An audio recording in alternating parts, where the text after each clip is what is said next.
মধ্যরাতের পর বদলে যাচ্ছে বাংলাদেশ ও ভারতের মানচিত্র। আনুষ্ঠানিকভাবে ছিটমহল বিনিময়ে চলছে নানা আয়োজন। নাগরিক সুবিধা নিশ্চিত করাই হবে বড় চ্যালেঞ্জ বলছেন বিশ্লেষকরা। ঘূর্ণিঝড় কোমেন আঘাত হানার পর স্বাভাবিক হতে শুরু করেছে উপকূলীয় জনজীবন। বৃষ্টিপাত অব্যাহত থাকায় বিভিন্ন জেলায় জলাবদ্ধতা, বান্দরবানের সঙ্গে সড়ক যোগাযোগ বিচ্ছিন্ন।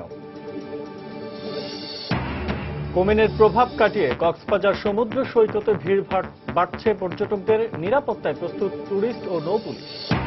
সংস্কার না হওয়ায় যান চলাচলের অনুপযোগী হয়ে পড়েছে চট্টগ্রাম মহানগরের অনেক সড়ক। সরকারের কাছে 100 কোটি টাকা বরাদ্দ চাওয়ার সিদ্ধান্ত। এবং মাগুরায় ছাত্রলীগের সংঘর্ষে মায়ের পেটে গুলিবিদ্ধ নবজাতক শঙ্কামুক্ত নয়। নিবিড় পর্যবেক্ষণে রাখায় এখনো মায়ের দেখা পায়নি শিশুটি।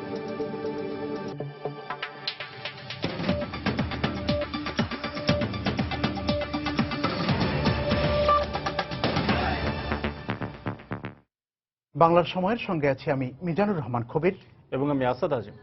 আজ মধ্যরাতেই অবসান হচ্ছে বাংলাদেশ ও ভারতের অভ্যন্তরে থাকা ছিটমহলের বাসিন্দাদের রাষ্ট্রহীনতার যন্ত্রণা। রাত 12টা 1 মিনিটের সেই মাহেন্দ্রক্ষণের অপেক্ষায় তাদের চোখে মুখে ফুটে উঠেছে স্বাধীনতার উচ্ছলতা। ঐতিহাসিক সেই ক্ষণটিকে স্মরণীয় করতে আয়োজন করা হয়েছে নানা অনুষ্ঠানের। সব আয়োজন সম্পন্ন করে রাষ্ট্রীয় আনুষ্ঠানিকতার মধ্য দিয়ে দীর্ঘদিন পর ছিটমহলবাসী ফিরে পাচ্ছেন স্বাধীন ভূখণ্ডের প্রকৃত নাগরিকত্বের স্বাদ। কুড়িগ্রামের ফুলবাড়ি এলাকার দাসিয়ারছড়া থেকে আরো জানাচ্ছেন আমাদের রিপোর্টার তাফসির বাবু। 1947 সালে ব্রিটিশ আইনজীবী র্যাডক্লিফ তার কলমের খোঁচায় ভারত এবং তৎকালীন পূর্ব পাকিস্তান তথা বর্তমান বাংলাদেশের মধ্যে যে মানচিত্র এঁকেছিলেন, সেই মানচিত্রের ভেতরে তৈরি হয় কিছু মানবিক দুর্দশা। ভারতের ভূখণ্ডে থাকা বাংলাদেশি কিংবা বাংলাদেশের ভূখণ্ডে থাকা ভারতীয় নাগরিকরা ছিলেন একরকম দেশহীন পরিচয়ে। দীর্ঘ 68 বছর তাদের জীবন কেটেছে দুর্বিষহ অবস্থায়। ছিটমহলের ভেতরে তৈরি হয়নি কোনো কার্যকর যোগাযোগ অবকাঠামো, নেই পাকা রাস্তা। মেঠোপথে সাইকেল, রিক্সা আর ভ্যানই একমাত্র অবলম্বন। বিদ্যুৎ সুবিধা না থাকায় অন্ধকার জীবনই যেন তাদের নিয়তি। বাংলাদেশটা তো অনেক সুন্দর, এর মধ্যে রাস্তাঘাট পাওয়া যায়, কিন্তু সিটির মধ্যে এই যে বর্ষাকালে চলাফেরা করে আমাদের ভীষণ সমস্যা হয়ে যায়। রাস্তাঘাট অনেক নোংরা হয়ে যায়, চলাফেরা করতে আমাদের ভীষণ সমস্যা হয়, স্কুল যেতে সমস্যা হয়। এখানকার মানুষদের জন্য নেই কার্যকর শিক্ষা সুবিধা। একই অবস্থা চিকিৎসার ক্ষেত্রেও, কারণ এখানে কোনো হাসপাতাল কিংবা ক্লিনিক নেই। 5 থেকে 6 কিলোমিটার হেঁটে যায় আমার লেখাপড়া করতে হয়। এখানে কোনো শিক্ষা প্রতিষ্ঠান নেই, এখানে চিকিৎসা নাই, বাংলাদেশের ঠিকানায় ঠিকানায় দিলে তো আমার চিকিৎসা কেউ দেয় না। অতএব আমরা বাংলাদেশের ঠিকানা দিয়া যে কোনো হাসপাতালে যা চিকিৎসা নেই। এত সব বঞ্চনার মধ্যে এখন জ্বলে উঠেছে আশার আলো। মুক্তির ক্ষণ উদযাপনে ছিটমহলবাসী শুরু করেছেন নানা আনুষ্ঠানিকতা। যদিও ছিটমহলে জন্ম হয়েছে, বাংলাদেশে আলো বাতাসে আমি সবকিছু বড় হয়েছি, সবার সামনে বাংলাদেশে লেখাপড়া করেছি। এখন বাংলাদেশ হয়ে গেল, এখন তো স্কুল হবে, কলেজ হবে, রাস্তাঘাট হবে, সবকিছু হবে। এখন আমার আনন্দ না হবে তার কি হবে? উৎসব উপলক্ষে নেওয়া হয়েছে বাড়তি নিরাপত্তা ব্যবস্থা। সতর্ক অবস্থানে আছেন ছিটমহল বিনিময় সমন্বয় কমিটির নেতারা। আর মাত্র কয়েক ঘন্টার অপেক্ষা, এরপরই সম্পন্ন হবে ছিটমহল বিনিময়। আর এর মাধ্যমেই দীর্ঘ 68 বছরের অপেক্ষার অবসান ঘটবে ছিটমহলবাসীর। কুড়িগ্রামের দাসিয়ারছড়া থেকে তাফসির বাবু, সময় সংবাদ। দর্শক, এই মুহূর্তে কুড়িগ্রামের দাসিয়ারছড়া ছিটমহলে আছেন রিপোর্টার তাফসির বাবু। আমরা সরাসরি চলে যাচ্ছি তার কাছে। তাফসির, ছিটমহল বিনিময়ের এই আনুষ্ঠানিকতা সম্পন্ন করতে সেখানকার বাসিন্দারা কি ধরনের প্রস্তুতি নিয়েছেন? আপনি কি দেখেছেন? হ্যাঁ আসাদ, আসলে প্রস্তুতি বলতে গ্রামাঞ্চলে বিয়ে বাড়ি সম্পর্কে যদি আপনার ধারণা থেকে থাকে তাহলে বলবো যে এখানে আসলে যে রকমের প্রস্তুতি আমি দেখছি সেটিকে আসলে বিয়ে বাড়ির সাথে তুলনা করা যায়। কারণ যে ধরনের আলোকসজ্জার আয়োজন করা হয়েছে এবং যেভাবে বিভিন্ন জায়গায় গেট সাজানো হয়েছে, মনে হচ্ছে আজকে যেন কারো বিয়ের দিন। তো আসলে সেই আলোকসজ্জা এবং বিষয়গুলো রাতের আধারে বেশি দেখতে ভালো লাগবে, আমরা তখনই আপনাদেরকে সেগুলো বিস্তারিত দেখাবো। তো এখন যেটি বলছি যে এখন কিন্তু আসলে এই ছিটমহলে যেসব অধিবাসী রয়েছে তারা কিন্তু আসলে কেউই ঘরের মধ্যে নেই, সবাই রাস্তায় নেমে এসছেন এবং রাস্তায় নেমে এসে যে যার মতো হাঁটাচলা করছেন এবং উৎসবের যে আয়োজনগুলো সেগুলো ঘুরে ফিরে দেখছেন। কারণ আপনি জানেন যে মূল আয়োজনটি আসলে রাতে হবে, এখন আসলে মাঝখানে আর কোনো আয়োজন নেই। তো তারা রাস্তায় ঘোরাফেরা করছেন। আমি একটি বিষয় বলে রাখি যে ছিটমহলের বাইরে যেসব লোকজন থাকেন, অর্থাৎ বাংলাদেশের যেসব লোকজন, তাদেরও অনেকেই কিন্তু এই এলাকায় এসছেন এবং এসে ছিটমহলবাসী যেসব আলোচনা সভা করছেন কিংবা তারা জটলা পাকিয়ে যেসব জায়গায় ঘোরাঘুরি করছেন তাদের সাথে কথাবার্তা বলছেন। এবং একটি বিষয় বলে রাখি যে এর মধ্যে অনেকেই কিন্তু আমি দেখেছি যে মহিলারা নতুন শাড়ি পরে এই এলাকাগুলোতে ঘোরাফেরা করছেন এবং যারা সাধারণ মানুষ ছেলে পুরুষ তারাও কিন্তু নতুন নতুন জামা কাপড় পরে এই এলাকাগুলোতে ঘোরাফেরা করছেন। তো সব মিলিয়ে বলতে পারি যে একটা উৎসবের আমেজ এই দাসিয়ারছড়া ছিটমহলে আমরা দেখতে পাচ্ছি। আর আরেকটি বিষয় বলে রাখি যে এখানে একটি চমৎকার আয়োজন হয়েছিল বিকেলের দিকে, সেখানে নৌকা বাইচের একটা আয়োজন তারা করেছিলেন। সেই নৌকা বাইচ শেষ হয়েছে আরো প্রায় 2 ঘন্টা খানেক আগে এবং এর পাশাপাশি এখানে বিশাল আকারের একটি মিছিল বের করেছিলেন এখানকার লোকজন এবং সেই মিছিলের অগ্রভাগে ছিলেন একেবারে শিশু যারা তারা। এবং তখন আমরা দেখেছি যে তারা বাংলাদেশের জাতীয় পতাকা নিয়ে উৎসবের আয়োজন করেছিলেন, মিছিল করেছিলেন যে 68 বছর পর তারা আজকে স্বাধীনতা পেয়েছেন সেটি তারা উদযাপন করছেন। আরেকটি বিষয় বলে রাখি, পাশে একটি বাজার রয়েছে, তো সেখানে আসলে বিশাল আকারের একটি হাট বসে গেছে, কারণ এত বেশি পরিমাণে মানুষজন আসছেন। সেখানে আমরা দেখেছি যে মন্ডা মিঠাইয়ের দোকান বসে গেছে এবং মানুষজন আসছেন সেসব দোকানে উৎসবের আমেজেই তারা চা খাচ্ছেন কিংবা মন্ডা মিঠাই খেয়ে একে অপরকে মিষ্টিমুখ করাচ্ছেন। তো এরকমই একটা উৎসবের আমেজ। এখানে মূল আনুষ্ঠানিকতা যেটি শুরু হবে সেটি 12টা 1 মিনিটে মোমবাতি প্রজ্বলন এবং তারপরে আলোর মশাল মিছিল এখানে বের হবে এবং আগামীকাল সকালে এখানে সরকারি কর্মকর্তারা আসবেন এবং তারা এখানে পতাকা উড়িয়ে, বাংলাদেশের পতাকা আনুষ্ঠানিকভাবে উড়িয়ে এই বিজয়, একরকম বিজয় যেটি সেটি উদযাপন করবেন। আরেকটি বিষয় বলে রাখি যে এখানকার মানুষ প্রথমে আসলে হয়তো একটু অবাক হতে হয়, কারণ তারা যখন স্বাধীনতার কথা বলেন আমাদের কাছে একটু অবাক লাগে, কিন্তু আসলে বাস্তবে বিষয়টা হচ্ছে যে 68 বছর তারা স্বাধীন দেশে থেকেও তারা নাগরিকত্ব পাননি, বাংলাদেশেরও পাননি, ভারতেরও পাননি, একটা পরাধীন মতো অবস্থায় ছিলেন এবং এখন তাদের স্বাধীনতার সময়টি তারা আসলভাবে উদযাপন করতে পারবেন। তো সেই উদযাপনের প্রস্তুতি চলছে, মানুষজন এখন বাইরে নেই, রাস্তায় নেমে এসছেন। সন্ধ্যার পরে আরো বেশি বর্ণাঢ্য উদযাপন আমরা দেখতে পাবো। তো এই ছিল সর্বশেষ খবর। আসাদ। নাগরিকত্ব গ্রহণের পূর্ণ স্বাদ গ্রহণের জন্য ছিটমহলবাসী নানা প্রস্তুতি, বৈচিত্র্যময় প্রস্তুতি নিয়েছেন, সেই খবরাখবরে জানাচ্ছিলেন আমাদের সহকর্মী তাফসির বাবু দাসিয়ারছড়া ছিটমহল থেকে। এদিকে বিশেষজ্ঞরা বলছেন সরকারের সামনে এখন চ্যালেঞ্জ এখানকার স্থানীয়দের যথাযথ নাগরিক সুবিধা নিশ্চিত করা। একই সময়ে ভূমি জটিলতা কাটাতেও সরকারকে উদ্যোগী হওয়ার পরামর্শ তাদের। রিপোর্ট এহসান জুয়েলের। 55,000 মানুষ, রাষ্ট্রহীন পরিচয়হীন মানুষগুলোর ঠিকানা মিলছে এবার। মিলছে জাতীয়তা, পতাকা আর দেশের মাটি। আশায় দিন বোনা শুরু 1974 সাল থেকে। বিরোধপূর্ণ 162 ছিটমহলের মধ্যে বাংলাদেশের 151টির আয়তন 17,161 একর। লালমনিরহাটে 59টি, পঞ্চগড়ে 36টি, কুড়িগ্রামে 12টি এবং নীলফামারীর 4টি ছিটমহলে বাস করছেন 39,543 জন। ভারতের পাওয়া 51টি ছিটমহলের আয়তন 7,110 একর। কুচবিহারের 47টি এবং জলপাইগুড়ির 4টি ছিটমহলে বাস করছেন 14,854 জন। জনগণনা শেষে ভারত থেকে কেউ ফিরে আসতে না চাইলেও বাংলাদেশ থেকে প্রায় 1,000 জন চলে যেতে সম্মত হয়েছেন। তবে এখনো ফিরেনি সুদিন। বিশেষজ্ঞরা বলছেন সুবিধাবঞ্চিত এইসব মানুষের নাগরিক সুবিধা নিশ্চিত করা হবে সরকারের জন্য বড় চ্যালেঞ্জ। কোন এনক্লেভের মধ্যে একমাত্র ধর্মীয় প্রতিষ্ঠান ছাড়া আর কোনো প্রতিষ্ঠান নাই। কাজে সেক্ষেত্রে আপনি তাদের স্বাস্থ্য সেবা বলেন, শিক্ষা সেবা বলেন, যোগাযোগ সেবা বলেন, এগুলি সবই ব্যবস্থা করতে হবে। এত বছর পর একটি শান্তিপূর্ণ চুক্তির মাধ্যমে একটা বিবাদমান বিষয়ের ফয়সালা হয়েছে, যখন মানুষের আস্থা বেড়েছে অনেক, এখন এই আস্থাটা ধরে রাখার দায়িত্ব সরকারের।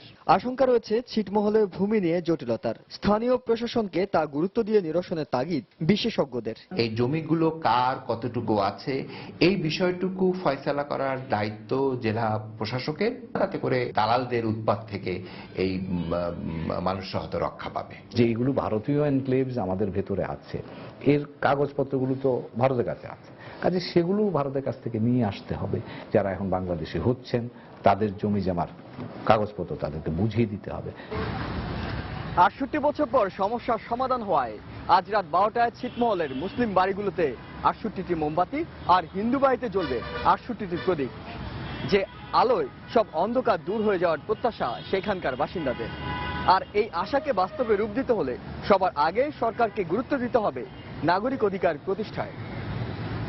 এহসান জুয়েল, সময় সংবাদ, ঢাকা। গভীর বঙ্গোপসাগরে সৃষ্ট ঘূর্ণিঝড় কোমেন ক্রমশ দুর্বল হয়ে চট্টগ্রাম ও কক্সবাজার উপকূলীয় এলাকা অতিক্রম করেছে। গত রাত 9টা থেকে চট্টগ্রাম হয়ে আজ সকাল 6টার দিকে সন্দ্বীপ উপকূল দিয়ে এই অতিক্রম শেষ করে। সকাল থেকে দেশের বিভিন্ন এলাকায় বৃষ্টিপাতের খবর পাওয়া গেছে। বাংলাদেশ আবহাওয়া অধিদপ্তরের ওয়েবসাইটে প্রকাশিত সর্বশেষ বুলেটিনে এ তথ্য জানানো হয়। কোমেন অতিক্রমের পর চট্টগ্রাম ও কক্সবাজার সমুদ্র বন্দরকে 7 নম্বর বিপদ সংকেতের পরিবর্তে 3 নম্বর সতর্কতা সংকেত দেখিয়ে যেতে বলা হয়েছে। পাশাপাশি মংলা ও পায়রা সমুদ্র বন্দরকেও 3 নম্বর স্থানীয় সতর্কতা সংকেত দেখাতে বলা হয়েছে। এছাড়া উপকূলীয় এলাকায় 2 নম্বর সতর্কতা সংকেত এবং অন্যান্য নদী বন্দরকে 1 নম্বর সতর্ক সংকেত দেখিয়ে যেতে বলা হয়েছে। নিরাপত্তার স্বার্থে বিকেল পর্যন্ত সাগরে যে কোনো নৌযান চলাচলের নিষেধাজ্ঞা জারি রয়েছে। পরবর্তী নির্দেশনা না দেয়া পর্যন্ত উপকূলীয় এলাকায় ট্রলার ও জাহাজগুলোকে নিরাপদে থাকতে বলা হয়েছে। এর আগে বৃহস্পতিবার সকাল থেকে ঘূর্ণিঝড় মোমেনের প্রভাবে চট্টগ্রাম, কক্সবাজার, ফেনী, নোয়াখালী, লক্ষ্মীপুর, ভোলা, পটুয়াখালীর কুয়াকাটা সহ সমুদ্র উপকূলীয় এলাকার উপর দিয়ে বয়ে যায় ঝড়ো হাওয়া। গাছ চাপা পড়ে সেন্ট মার্টিন, নোয়াখালী, পটুয়াখালী ও ভোলায় মারা গেছেন 4 জন। বিধ্বস্ত হয় শতাধিক বাড়িঘর।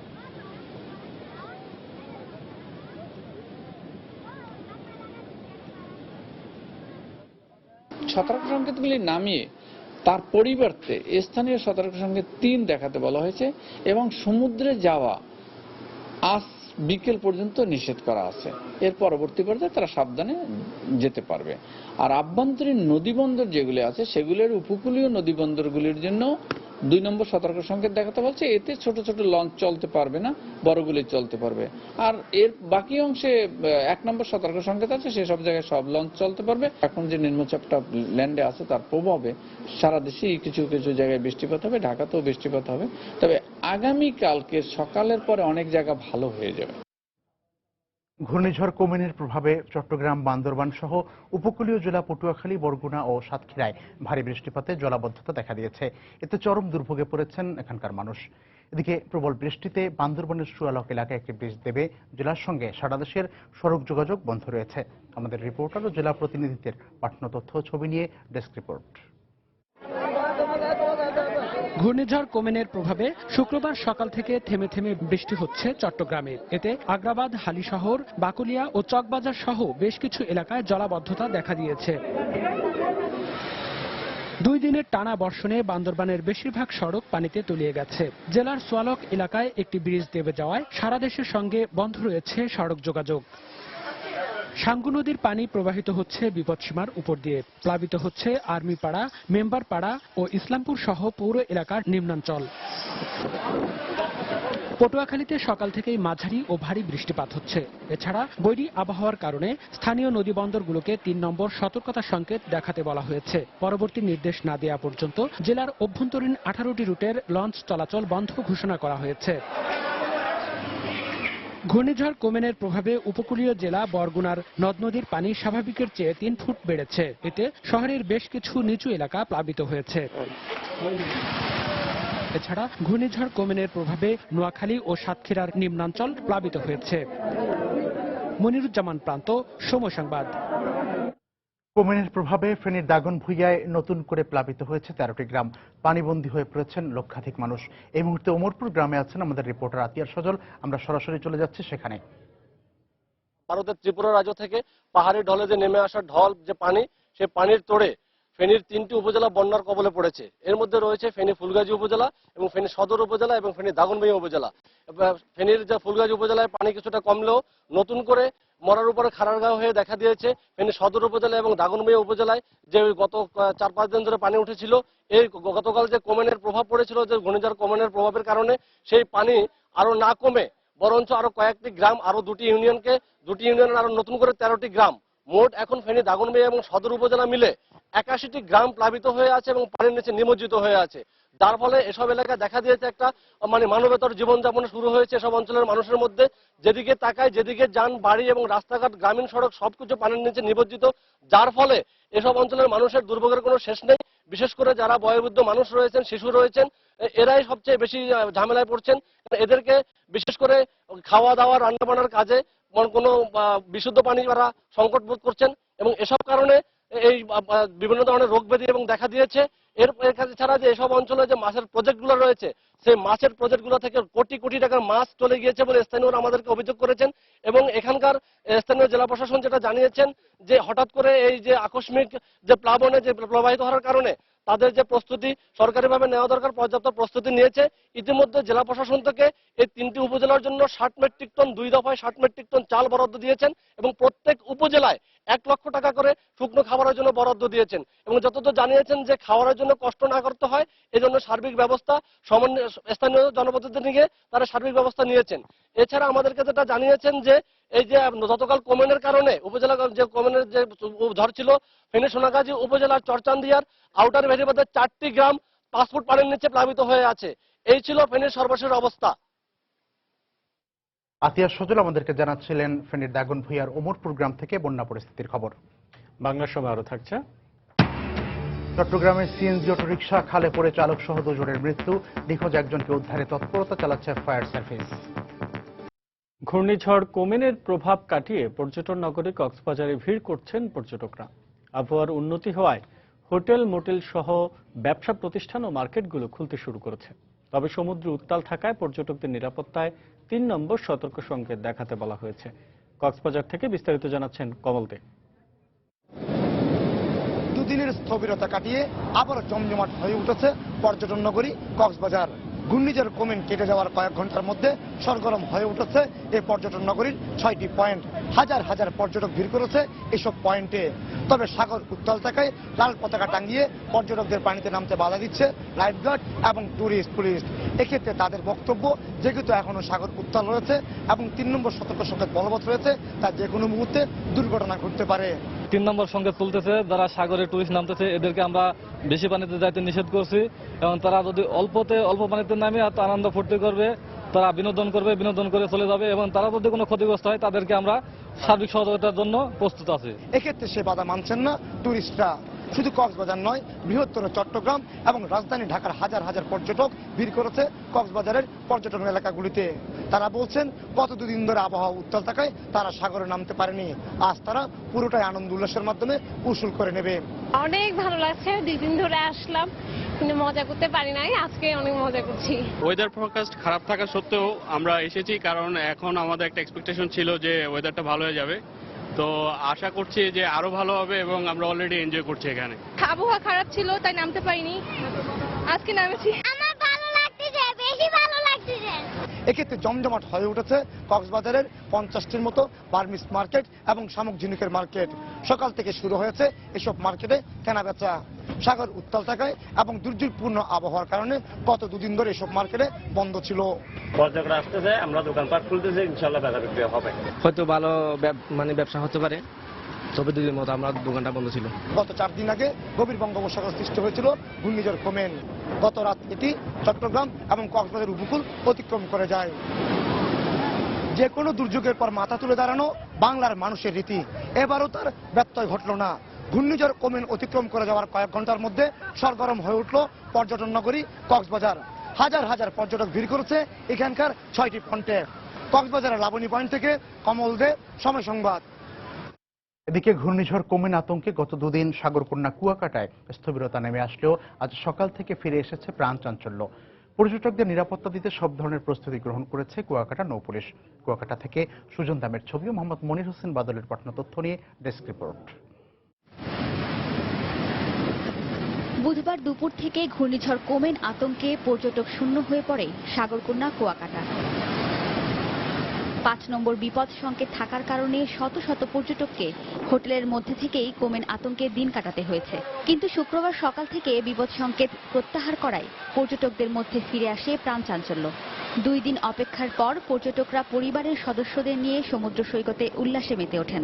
আবহাওয়ার উন্নতি হয়েছে, কুয়াকাটার মানুষ মোটামুটি টুরিস্টরা নির্ভয়ে টুরিস্টে মজা করছে, কুয়াকাটা বিচে গোসল করছে। আমরা কুয়াকাটায় অনেক এনজয় করছি, সমুদ্রতে গোসল করছি, অনেক আনন্দ করছি। এদিকে 2 দিন স্থবিরতার পর আবারও জমে উঠতে শুরু করেছে দোকানগুলোতে বেচাকেনা।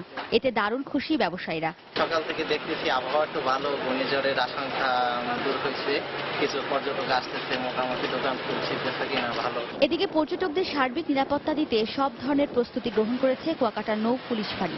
টুরিস্টরা নিরাপদে তাদের আনন্দ উপভোগ করতে পারে এবং কোনো দুর্ঘটনা না ঘটে, এই জন্য কুয়াকাটা পুলিশ ফাঁড়ির পক্ষ থেকে সমুদ্র তীর এলাকায় টহল বৃদ্ধি করা হয়েছে। শুক্রবার সকালে গুড়ি গুড়ি বৃষ্টি হলেও দুপুরের পর আকাশ পরিষ্কার হয়ে যায়। তবে সাগর গত 2 দিনের চেয়ে বেশি উত্তাল রয়েছে। সময় সংবাদ, কুয়াকাটা। আবারও ছিটমহল প্রসঙ্গ। এখন শুধু অপেক্ষা সেই মাহেন্দ্রক্ষণের। দীর্ঘ 68 বছরের যন্ত্রণার অবসান হতে যাচ্ছে ছিটমহলবাসীর। আজ ছিটমহল বিনিময় হওয়ার সঙ্গে সঙ্গে এদেশে বসবাসরত ছিটমহলবাসী হয়ে যাবেন বাংলাদেশের নাগরিক। বাংলাদেশে বসবাস করেও এই মানুষেরা এতদিন ছিলেন নাগরিক সুবিধা বঞ্চিত। বঞ্চনার দিন শেষ হওয়ার এই আনন্দে আজ আত্মহারা ছিটমহলের বাসিন্দারা। পঞ্চগড়, নীলফামারী ও লালমনিরহাট থেকে প্রতিনিধিদের পাঠানো তথ্য ছবি নিয়ে ডেস্ক রিপোর্ট। দীর্ঘ 68 বছরের বঞ্চনার জীবন থেকে মুক্তির আনুষ্ঠানিক স্বীকৃতির জন্য শেষ মুহূর্তের অপেক্ষায় লালমনিরহাটের ছিটমহলবাসী। এ উপলক্ষে ছিটমহল বিনিময় সমন্বয় কমিটির উদ্যোগে নেওয়া হয়েছে নানা কর্মসূচি। এর মধ্যে রয়েছে জেলার 59টি ছিটমহলে মোমবাতি প্রজ্বলন, কেক কাটা, জাতীয় সঙ্গীতের মধ্য দিয়ে পতাকা উত্তোলন। আমরা দীর্ঘ 68 বছর ধরে খাসার পাখির মতো ছিটমহলবাসী বন্দী অবস্থায় ছিলাম। এখন আমরা বাংলাদেশি হয়ে গেলাম। বিভিন্ন প্রকার সুযোগ সুবিধা আগে থেকে বঞ্চিত ছিলাম দীর্ঘ 68 বছর। এখন আমরা বাংলাদেশের নাগরিক হওয়াতে সরকারের কাছে আমরা অনেক কিছু আবেদন করতেছি। লেখাপড়ার জন্য এখানে একটা ভালো শিক্ষা প্রতিষ্ঠান চাই, আর শিক্ষার জন্য যেন আমাদেরকে বাইরে যেতে না হয়। অবরুদ্ধ জীবনের বিদায় মুহূর্তটিকে স্মরণীয় করে রাখতে পঞ্চগড়ের গারাতি ছিটমহলে চলছে আনন্দোৎসব। নেচে গেয়ে নানা খেলাধুলায় মেতে উঠেছেন সবাই। এছাড়া আতশবাজি, গান বাজনা ও খেলাধুলার আয়োজন করা হয়েছে। আমরা আজ থেকে বাংলাদেশি, আমরা বাংলাদেশ পেয়েছি বলে আমাদের এত গর্ব আর এত আনন্দিত। ৬৮ বছর পরে আজকে আমরা মুক্তি পেয়েছি। আজকে আমাদের আনন্দের ঢেউ খেলতেছে। আজকে আমরা মোম জ্বালাবো, আগরবাতি জ্বালাবো, ভুট্টা ফোটাবো, মশাল জ্বালাবো, জ্বালিয়ে আজকে আমরা সারাটা রাত ছিটমহলকে আলোকিত করব।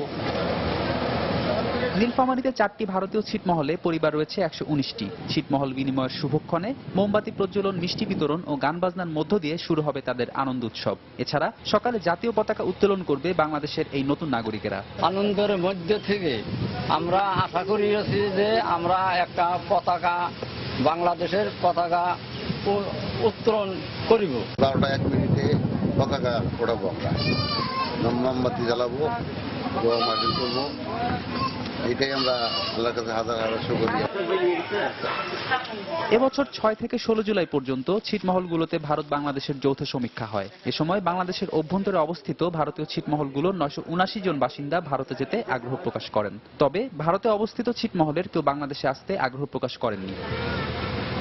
ফেরদৌস নির্ঝর, সময় সংবাদ। এদিকে ভারতের পশ্চিমবঙ্গ রাজ্যের কোচবিহার জেলার দিনহাটায় বাংলাদেশের ছিটমহল মধ্য মশালডাঙ্গায় রাত 8টা থেকে শুরু হতে যাচ্ছে উৎসবের আনুষ্ঠানিকতা। এ উপলক্ষে ব্যানার, পোস্টার দিয়ে সাজানো হয়েছে পুরো গ্রাম। মশালডাঙ্গা থেকে আরো জানাচ্ছেন আমাদের কলকাতা প্রতিনিধি সুব্রত আচার্য।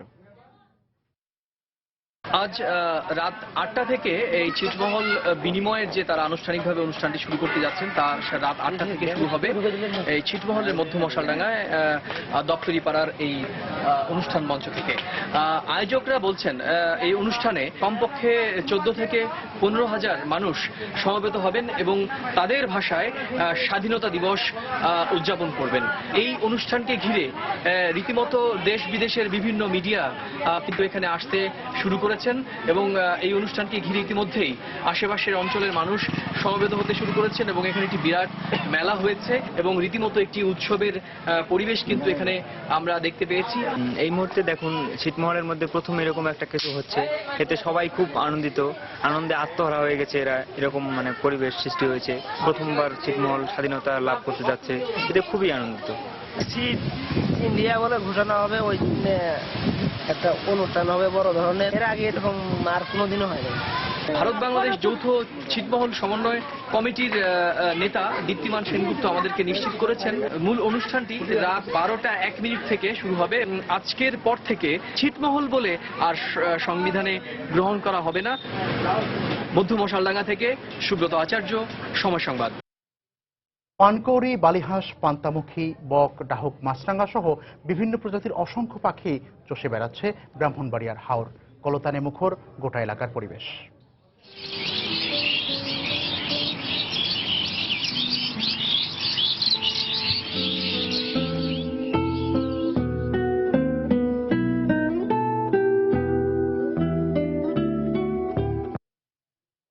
ব্রাহ্মণবাড়িয়ার নাসিরনগরের পাখি নিয়ে রিপোর্ট থাকছে সংবাদের শেষাংশে। দেখার আমন্ত্রণ রইল। চট্টগ্রামে একটি সিএনজি অটোরিকশা খালে পড়ে চালক সহ দুজনের মৃত্যু হয়েছে। নগরীর ফকিরহাট এলাকায় এই দুর্ঘটনা ঘটে।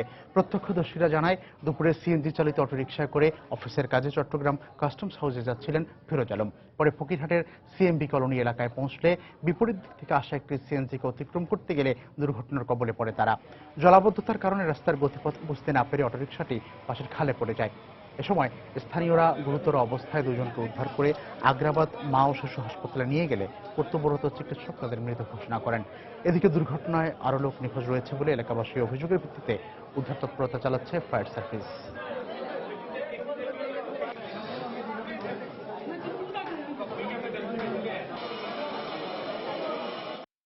সিএনজিটা আসার পথে বলছে ভাইজান এই পেশে নালা আছে, আপনি সাবধানে যান। হ্যাঁ, এ বলতে না বলতে চাকা নালার মধ্যে চলে গেছে। চলে যাওয়ার পরে অলরেডি অটো রিক্সা ওইটা সাইরা সিএনজিটা পড়ে গেছে, ওইটা ধরছে।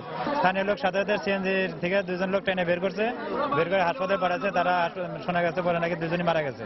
কিন্তু এখানে কোনো লোক ছিল, কেউ বলছে আছে, কেউ বলছে নাই। কিন্তু যারা উদ্ধার করছে তারা বলতে আছে গাড়িতে শুধুমাত্র দুজনই ছিল। তারপরে যেহেতু অন্যান্য লোকেরা বিভিন্ন ধরনের কথা বলছে যে লোক ছিল, সেজন্য আমাদের ডুবুরি নাম আমরা সার্চ করছি অলরেডি।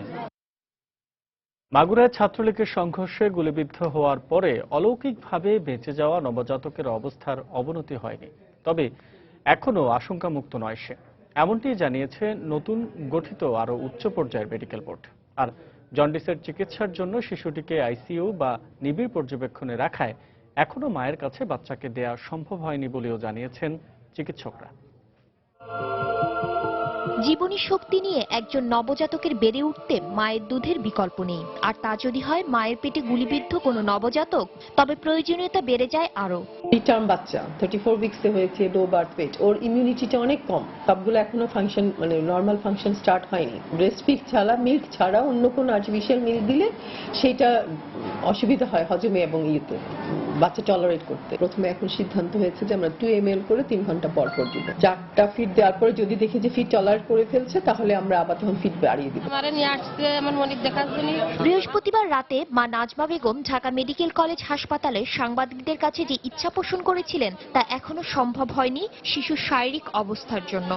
বাচ্চার বয়স যখন 3-4 দিন হয় তখন একটা রকম জন্ডিস হয়, যেটা আমরা ফিজিওলজিক্যাল জন্ডিস বলি। এটা নর্মালি হয় এবং 2-3 দিন বা 4-5 দিনের মধ্যে এটা সেরে যায়। ওরও জন্ডিস ফিজিওলজিক্যাল জন্ডিসই হয়েছে, কিন্তু লেভেলটা একটু বেশি বেড়েছে আর কি। ফটোথেরাপিটা আমাদের 205 নম্বর ওয়ার্ডে আমাদের সেই সিস্টেমটা নাই, সেটা একমাত্র ওখানে আইসিইউতেই আছে। এই জন্যই আমরা বাচ্চাটাকে ওখানে নিয়ে গিয়েছি। এদিকে ঢাকা মেডিকেলের 9 সদস্যের বোর্ডের পর এবার বঙ্গবন্ধু শেখ মুজিব মেডিকেল বিশ্ববিদ্যালয় ও ঢামেক বিশেষজ্ঞ চিকিৎসকদের সমন্বয়ে গঠিত নতুন বোর্ড নবজাতকের স্বাস্থ্য পর্যবেক্ষণ করেন। বাচ্চাটা যাতে সুস্থতার দিকে যায় সে ব্যাপারে আমরা কিছু সিদ্ধান্ত নিয়েছি এবং তার ভিত্তিতেই আমরা চিকিৎসা ব্যবস্থা চালিয়ে যাচ্ছি। গত 23 জুলাই বৃহস্পতিবার মাগুরা দুয়ারপাড়ায় ছাত্রলীগের 2 গ্রুপের সংঘর্ষে গুলিবিদ্ধ এই শিশুর অবস্থার এখনো কোনো অবনতি হয়নি বলে জানিয়েছেন চিকিৎসকরা। বিলিরুবিন 11-13 হয়ে গেছে, তখন আমরা বুঝলাম যে ওকে ফটোথেরাপি দিতে হবে। তবে কবে বাচ্চাকে মায়ের কাছে দেওয়া সম্ভব হবে সে সম্পর্কে এখনো নিশ্চিত হতে পারেননি চিকিৎসকরা। সেইটা আমরা এখনো বুঝতে পারছি না, তবে মিনিমাম 7 দিন তো লাগবে। শাতিলা শারমিন, সময় সংবাদ, ঢাকা। আগামী 2 আগস্ট অনুষ্ঠিত হতে যাচ্ছে নারায়ণগঞ্জ সিটি কর্পোরেশনের 4 নম্বর ওয়ার্ডের উপনির্বাচন। এই ওয়ার্ডের উপনির্বাচন হলেও শূন্যপদটিতে আগে নারায়ণগঞ্জের 7 খুনের মামলার প্রধান আসামি নূর হোসেন কাউন্সিলর থাকায় নির্বাচনটিকে বেশ গুরুত্বের সঙ্গে নিয়েছে প্রশাসন। এদিকে শেষ মুহূর্তের প্রচারণায় ব্যস্ত সময় পার করছেন প্রার্থীরা। আর ভোট নির্বিঘ্ন করতে সব ধরনের প্রস্তুতি নিয়েছে নির্বাচন কমিশন। নারায়ণগঞ্জ প্রতিনিধি শরীফুদ্দিন সবুজের পাঠানো তথ্য ছবি নিয়ে ডেস্ক রিপোর্ট। 7 খুনের মামলার প্রধান আসামি নূর হোসেন দীর্ঘদিন পলাতক থাকায় ও বন্যপ্রাণী আইনে 1 বছরের কারাদণ্ড হওয়ায় নারায়ণগঞ্জ সিটি কর্পোরেশনের 4 নম্বর ওয়ার্ডের কাউন্সিলর পদটি শূন্য ঘোষণা করে স্থানীয় সরকার মন্ত্রণালয়। পরে 28 জুন নির্বাচন কমিশন এখানে উপনির্বাচন ঘোষণার পর কাউন্সিলর পদে 5 জন নির্বাচনের প্রার্থী হয়েছেন। শেষ মুহূর্তে প্রার্থীদের প্রচারণায় মুখর হয়ে উঠেছে গোটা এলাকা। সন্ত্রাসের পক্ষে নয়, সন্ত্রাসের বিপক্ষে, সকল জনগণকে নিয়ে প্রতিরোধ করব সন্ত্রাস এই আশা আমরা নিয়ে নামছি। যেহেতু মাদক সন্ত্রাস চাঁদাবাজের বিরুদ্ধে আমার অবস্থান বিগত আমলে ছিল, বর্তমানে আছে, এই জন্য সবার সহযোগিতা কামনা করে ঝুঁকিপূর্ণ এলাকাগুলিতে আপনাদের সহযোগিতা কামনা করি। এদিকে প্রচারণায় কান না দিয়ে সৎ ও যোগ্য লোককে বেছে নিতে নানা হিসেব কষছেন ভোটাররা। যারা মার্ডার করে, যারা নাকি মাদকের জন্য উৎসাহ দেয়, সন্ত্রাস দমন করে না, সন্ত্রাস পালে তাদেরকে ভোট দেবো না। যে যোগ্য প্রার্থী, যাকে দিলে দেশে শান্তি হবে, সন্ত্রাস মুক্ত হবে, তাকেই দিব। অন্যদিকে নূর হোসেনের পরিবার এক প্রার্থীর পক্ষে প্রচারণায় অংশ নেয় নিরাপত্তাহীনতায় ভুগছেন বলে অভিযোগ করেছেন 7 খুন মামলার বাদী নিহত প্যানেল মেয়র নজরুল ইসলামের স্ত্রী সেলিনা ইসলাম। যেখানে নূর হোসেনের নিয়ে এত ঘটনা হইতাছে, এত কিছু হইতাছে, তারপরে নূর হোসেনের বউ কিভাবে এসা ওপেন এইভাবে করে, আমরা তো অবশ্যই নিরাপত্তাহীনতায় ভুগতেছি। তবে নিরাপত্তার বিষয়টি মাথায় রেখে সুষ্ঠুভাবে নির্বাচন সম্পন্ন করতে সব ধরনের প্রস্তুতি নেওয়া হয়েছে বলে জানান এই নির্বাচন কর্মকর্তা। 3টি মোবাইল টিম থাকবে পুলিশের, ভ্রাম্যমাণ অবস্থায় প্রত্যেকটি কেন্দ্র মুখ করে করে আইন শৃঙ্খলার বিষয়টি থাকবে, এবং 2টি টিম সার্বক্ষণিক স্ট্রাইকিং রিজার্ভে থাকবে। এই ওয়ার্ডে মোট ভোটার সংখ্যা 14,106 জন, এর মধ্যে পুরুষ 7,181 ও নারী ভোটার 6,203 জন। সময় সংবাদ, নারায়ণগঞ্জ। টানা বর্ষণের পাশাপাশি দীর্ঘদিন ধরে সংস্কার না হওয়ায় বন্দরনগরী চট্টগ্রামের রাস্তাগুলো যানবাহন চলাচলের অনুপযোগী হয়ে পড়েছে। প্রধান সড়কগুলোতে বড় বড় গর্ত সৃষ্টি হওয়ায় যানবাহন চলাচল কঠিন হয়ে পড়েছে। একই অবস্থা গলি ও উপগলির সড়কগুলোরও। এতে জনদুর্ভোগ চরম আকার ধারণ করেছে। এই অবস্থায় দ্রুত এসব সড়ক মেরামতের জন্য সরকারের কাছে 100 কোটি টাকা বরাদ্দ চাওয়ার সিদ্ধান্ত নিয়েছে সিটি কর্পোরেশন। নূর জামাল আতিকের ক্যামেরায় বিস্তারিত জানাচ্ছেন ফেরদৌস লিপি। সিটি কর্পোরেশনের তথ্য অনুযায়ী নগরীতে 850 কিলোমিটার কাঁচা পাকা সড়ক রয়েছে। এর মধ্যে পাকা সড়কের পরিমাণ 600 কিলোমিটার, কিন্তু দীর্ঘদিন ধরে এসব সড়ক সংস্কার করা হয়নি।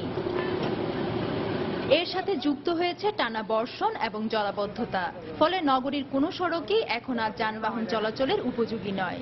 বিশেষ করে পতেঙ্গা সমুদ্র সৈকত থেকে ইপিজেড মোড় হয়ে আগ্রাবাদ, ইস্পাহানি মোড় থেকে জিএসি হয়ে বদ্ধরাট পর্যন্ত প্রধান সড়কটি বড় বড় খানাখন্দকে ভরে গেছে। এতে নগরবাসীকে পড়তে হচ্ছে চরম দুর্ভোগে।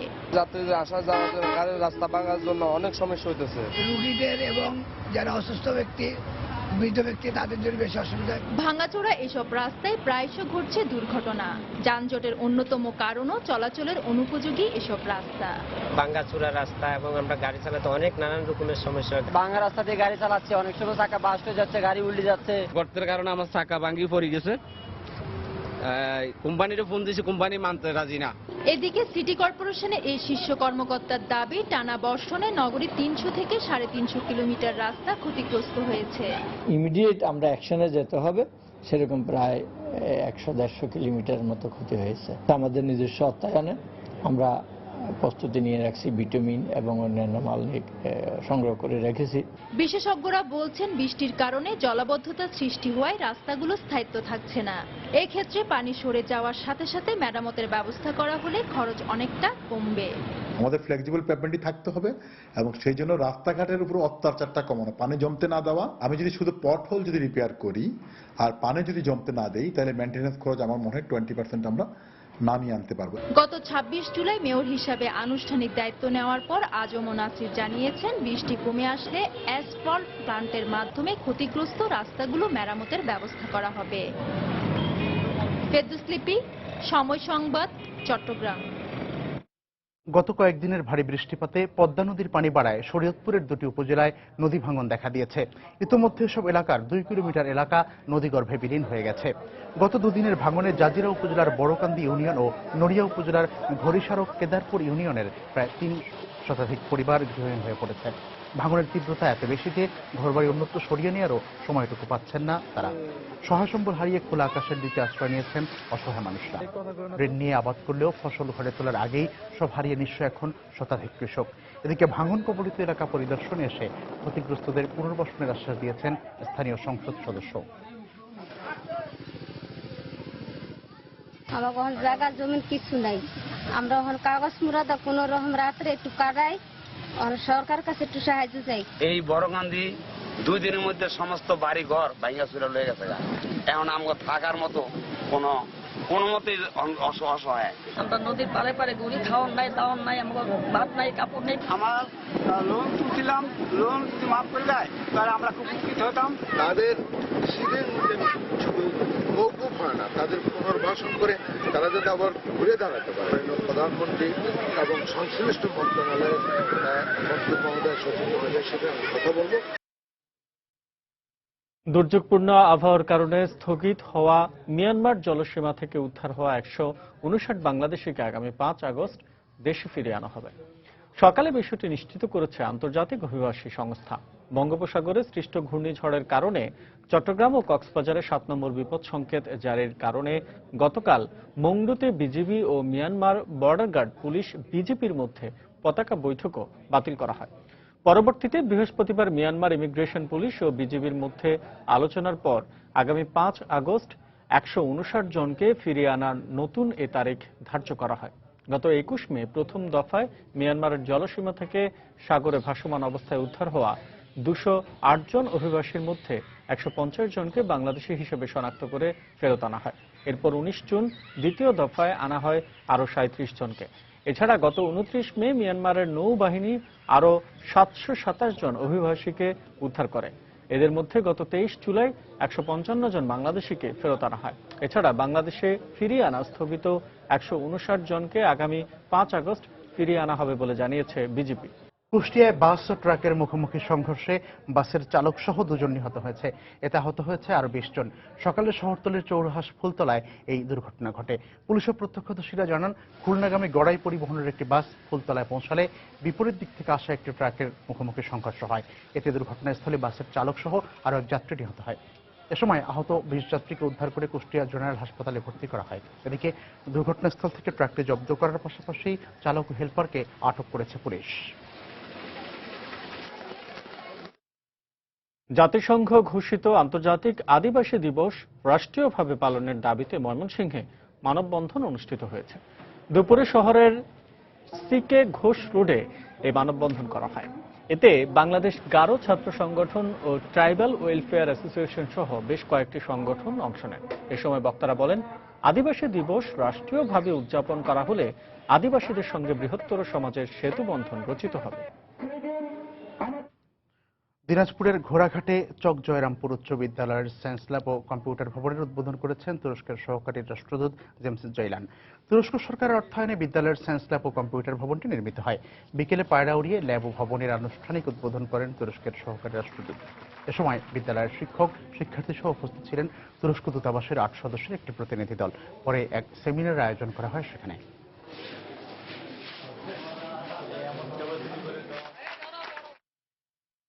বর্ষা মৌসুমে দেশীয় পাখির কলতানে মুখরিত হয়ে উঠেছে হাওর বেষ্টিত ব্রাহ্মণবাড়িয়ার নাসিরনগর উপজেলার থানা প্রাঙ্গণের গাছগাছালি।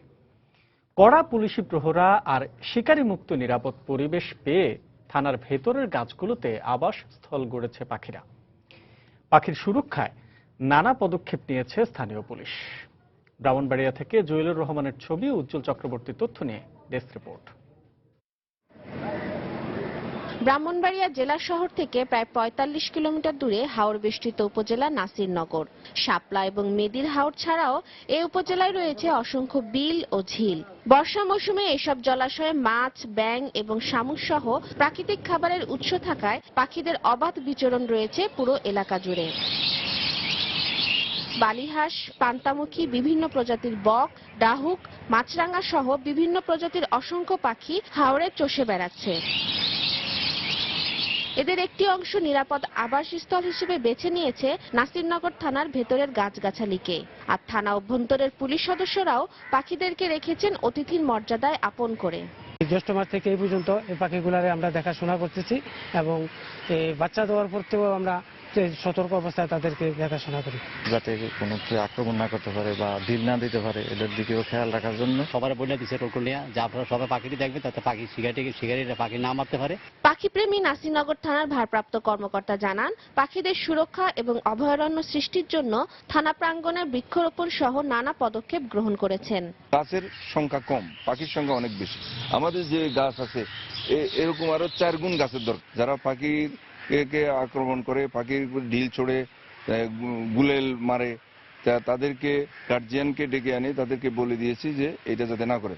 কেউ যাতে পাখিদের ক্ষতি করতে না পারে সেজন্য থানা পুলিশের পাশাপাশি স্থানীয় লোকজনের সমন্বয়ে পাখি সুরক্ষা কমিটিও গঠন করা হয়েছে।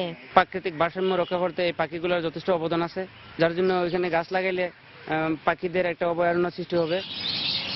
জেলা প্রাণী সম্পদ কর্মকর্তা জানান, হাওর ও জলাশয়ে প্রাকৃতিক খাবারের ভালো উৎস থাকায় এখানে পাখির অভয়ারণ্য সৃষ্টি হয়েছে। এগুলা যাতে ডিস্টার্ব না হয়, প্রাকৃতিকভাবে যাতে তারা চলাফেরা করতে পারে সেই ব্যবস্থা জনগণকে সচেতন করা, এগুলা রক্ষণাবেক্ষণ করার জন্য সবাইকেই এগিয়ে আসা উচিত। গত 1 দশক ধরে পাখিরা নাসিরনগর থানা প্রাঙ্গণের গাছগাছালিতে আবাসস্থল তৈরি করেছে। সময় সংবাদ, ব্রাহ্মণবাড়িয়া। বাংলার সময়ের এ পর্যায়ে শীর্ষ সংবাদগুলো জানিয়ে দিচ্ছি আরেকবার। মধ্যরাতের পর বদলে যাচ্ছে বাংলাদেশ ও ভারতের মানচিত্র। আনুষ্ঠানিকভাবে ছিটমহল বিনিময়ে চলছে নানা আয়োজন। নাগরিক সুবিধা নিশ্চিত করাই হবে বড় চ্যালেঞ্জ, বলছেন বিশ্লেষকরা। ঘূর্ণিঝড় কোমেন আঘাত হানার পর স্বাভাবিক হতে শুরু করেছে উপকূলীয় জনজীবন। বৃষ্টিপাত অব্যাহত থাকায় বিভিন্ন জেলায় জলাবদ্ধতা, বান্দরবানের সঙ্গে সড়ক যোগাযোগ বিচ্ছিন্ন। কোমেনের প্রভাব কাটিয়ে কক্সবাজার সমুদ্র সৈকতে ভিড় বাড়ছে পর্যটকদের। নিরাপত্তায় প্রস্তুত টুরিস্ট ও নৌ পুলিশ। সংস্কার না হওয়ায় যান চলাচলের অনুপযোগী হয়ে পড়েছে চট্টগ্রাম মহানগরের অনেক সড়ক। সরকারের কাছে 100 কোটি টাকা বরাদ্দ চাওয়ার সিদ্ধান্ত। এবং মাগুরায় ছাত্রলীগের সংঘর্ষে মায়ের পেটে গুলিবিদ্ধ নবজাতক শঙ্কামুক্ত নয়। নিবিড় পর্যবেক্ষণে রাখায় এখনো মায়ের দেখা পায়নি শিশুটি। এ ছিল বাংলার সময়। যে কোনো খবর পেতে ভিজিট করুন সময়নিউজ.tv।